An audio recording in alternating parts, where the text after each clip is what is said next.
ప్రాణం పోయే ముందు భగవన్నామం చెప్పిన కారణానికి ఫలితమేమో తెలుసా?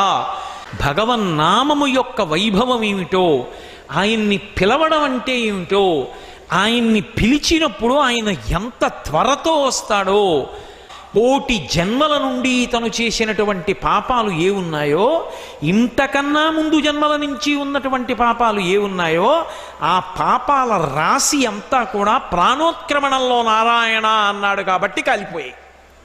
లేవు ఇతనికి పాపాలు. మీకు ఈ ధర్మ సూక్ష్మం తెలియదు. పెద్ద దూది పర్వతం ఉంది, ఒక నిప్పు రవ్వ చాలదా కాలిపోవడానికి? ఒక్కసారి నారాయణ అన్న నామం చాలదా పాపాలు కాలిపోవడానికి? నామము చాలా తక్కువ అని భావన చెయ్యవద్దు. నామ సంకీర్తనము ఎంత గొప్పదో తెలుసా? భగవన్నామము చెప్పడానికి పెట్టి పుట్టి ఉండాలి. అది లేనినాడు